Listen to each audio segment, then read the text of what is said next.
Vamos a continuación a hablar un poco sobre deporte, pero desde otra perspectiva. Rafael Nadal confirmó, tras conquistar su Roland Garros número 14, que se había infiltrado el pie que tiene lesionado, inyectado el pie que tiene lesionado para poder jugar sin dolor sus partidos. Esta es una práctica que es habitual en infinidad de deportes, pero que algunos ciclistas franceses no ven con buenos ojos porque consideran que puede suponer una mejora en el rendimiento, equiparando estos tratamientos anestésicos con el dopaje. Guillaume Martin ha concedido una entrevista a L'Equipe en la que muestra su opinión sobre el tema y dice: lo que hizo Nadal habría sido imposible en el ciclismo y eso me parece normal. Esto hablando sobre la clara referencia a la normativa UCI, que desde el 2011 prohíbe los tratamientos con agujas en el ciclismo. Estamos hablando de tenis, estamos hablando de ciclismo, estamos hablando de inyecciones que en algunos casos funcionan como anestesias, pero que para algunos es dopaje. Vamos a hablar de este tema con el doctor especializado en medicina deportiva, Francisco Benz-Brugal, que está con nosotros. Bienvenido, Pancho, a Esto No Tiene Nombre. ¿Cómo estás? Saludos, Miralba, siempre es un placer estar con ustedes en el programa y poder, pues, obviamente, tratar de explicar algunas de esas cosas tan extrañas de las normativas deportivas. Exacto. Y que mucha gente no comprende. Aunque en la República Dominicana todos sabemos de deporte muchísimo, somos expertos toditos. En todo. En todo. República Dominicana hay 11 millones de expertos deportivos y 11 millones de médicos. Entonces, realmente eso es súper interesante, pero yo creo que aquí se está sacando de contexto dos normativas muy diferentes. Una la del tenis profesional y la otra la del ciclismo. En definitiva, no sé, porque no he visto la entrevista en vivo del francés, pero parecería como para desmeritar el logro de Nadal. Lo primero es que el dopaje y los procedimientos de dopaje tienen una razón de ser en el deporte. Y la razón de ser es, la primera, que ningún atleta tenga, debido al uso de una sustancia ilegal o de un método ilegal, una ventaja sobre sus iguales, sino que todos vayan igual. O sea, equidad. La segunda es que ningún atleta escoja uno de esos métodos que son potencialmente nocivos para su salud. Bajo ninguna circunstancia. Y la otra es obviamente que eso daña el espíritu del deporte, porque el espíritu del deporte no es que usted se inyecte sustancias para mejorar el rendimiento. Básicamente es que usted desarrolle sus capacidades. Pero en definitiva, quiero recalcar que todas esas sustancias que están prohibidas desde el punto de vista médico, si existiese una prueba médica contundente de que un atleta la necesita en X o cual momento por una razón médica de peso que sobrepasa, pues que se puede decir que no se puede probar que se puede utilizar otra cosa en el momento. Y bueno, eso pasó con Nadal. Nadal tenía una inflamación en su tobillo que ha sido ya, ha requerido cirugía en varias ocasiones. Eso te iba a preguntar. Creo que ese es literalmente su talón de Aquiles. O sea, exactamente. Ha sido un problema suyo en diversas ocasiones. Entonces, era muy probable que si no había una mejoría terapéutica, él sí tuviera que perder el torneo.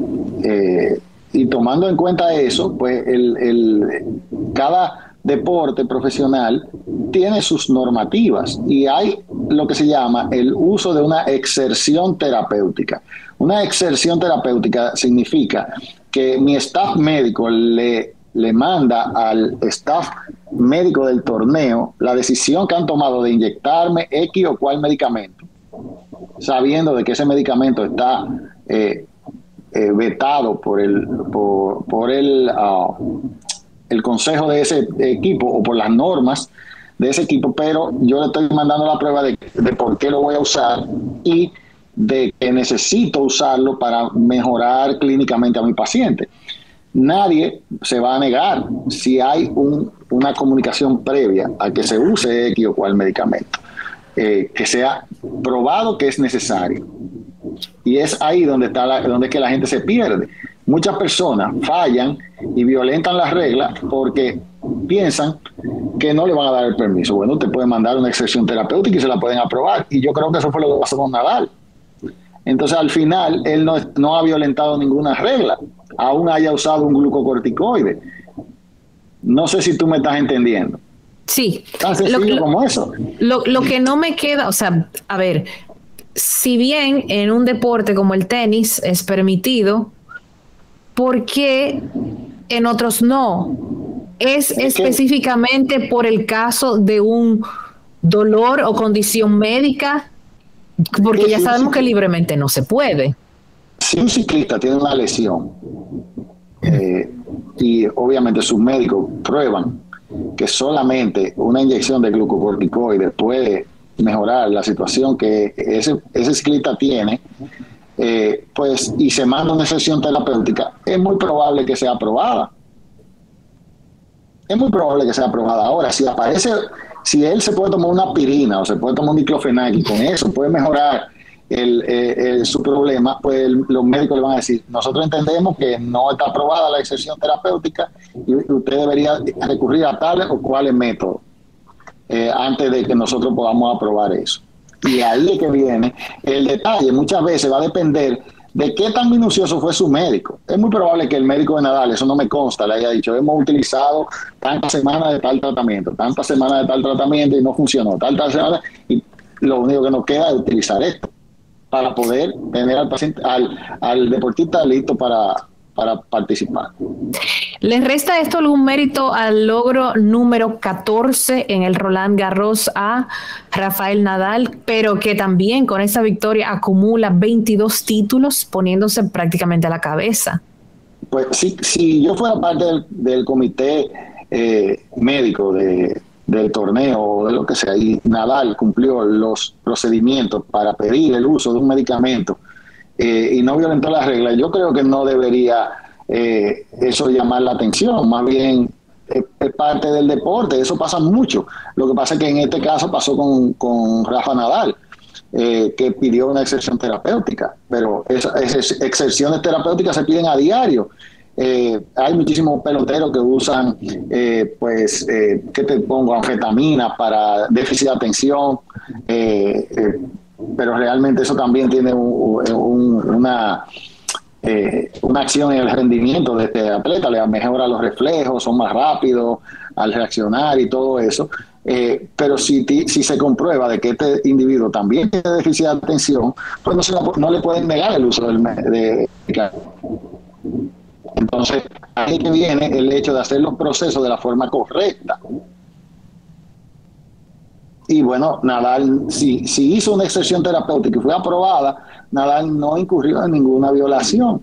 Ahora, los ciclistas tienen ahora que fajarse a través del comité de ciclistas y tratar de pedir que no sean tan rígidos con ellos en eso. Pero el problema es que el ciclismo históricamente ha sido uno de los deportes que más se dopa, que más es fuerte, es fuerte, que más métodos ilegales utilizan, y bueno, pues quizás por eso no le quieren dar ni siquiera, tal vez están muy regulados porque ha sido cabeza caliente. Exactamente. Pancho, hablábamos antes de entrar al aire, que ya nos quedan poquitos minutos, pero para que la audiencia entienda la importancia de la medicina deportiva. Vemos en el día de hoy, en la actualidad, atletas que sobrepasan la edad que décadas atrás eran impensables, a ese nivel de competencia me refiero. Vemos un Cristiano Ronaldo sobre los 35 años, un Messi, un Nadal, un Federer, el mismo Djokovic, que también tiene 35, Nadal creo que tiene 36. ¿Qué importancia, cuál es la incidencia de la medicina deportiva en la longevidad de estos atletas de alto rendimiento cuando sabemos que llevan sus cuerpos a un límite? ¿Cuál es la incidencia de la medicina deportiva? Bueno, realmente el poder tener un médico que pueda analizar el deporte, que entiende del deporte, que entiende de las lesiones que ocurren en el deporte y que está enfocado en eso, normalmente ese tipo de prácticas no existían en los años 80, en los años 70, cuando realmente un atleta podía ir a cualquier médico. O sea, el médico que le va a cambiar la cadera a tu abuelita es probable que sea el médico del velocista. En los años 70 era probable que fuera el médico del velocista más rápido del mundo. Ahora mismo existe un enfoque en básicamente qué se espera en este grupo poblacional a cierta edad, cuando empiezan estos procesos metabólicos del envejecimiento, cuando empiezan estos procesos de lesiones, cuando un atleta está más plausible de sufrir una lesión y se trabaja más la prevención. Pero no solamente ha desarrollado la medicina del deporte, ha desarrollado también la capacidad, el entrenamiento y el conocimiento sobre el entrenamiento adecuado para cada deporte. Ya no hay como una receta de cocina para un atleta en todos los deportes, sino que básicamente hay un enfoque basado en el problema. Y eso es muy importante. Cada atleta es especial, cada atleta tiene sus características. Y si todo esto lo analizamos de manera objetiva, pues nosotros vamos a poder elegir mejores tratamientos para los atletas. Y eso es lo que ha pasado. Ha habido una mayor comprensión del momento del atleta, obviamente la medicina, el estilo de vida, la capacidad de alimentarse, pues también ha mejorado y por ende se ha extendido la carrera activa de mucha gente. ¿Hasta cuándo pudieran extenderse esas carreras? Pues eso va a depender del deporte y de su exigencia. Esos deportes... Por ejemplo, en el caso de Nadal, que tiene un juego muy físico, sí, Nadal, yo creo que muy lejos ha llegado. Nadal es algo que desafía realmente el entendimiento, porque el típico juego de Nadal, de tanto desplazamiento, no es lo mismo que el de Federer. Tú podrías entender que Federer, con 40 años ya, Federer. Exacto, tú podrías entender que Federer es longevo, porque Federer ha decidido hacer un juego más inteligente y rápido. Nadal ha seguido siendo el mismo estilo de juego.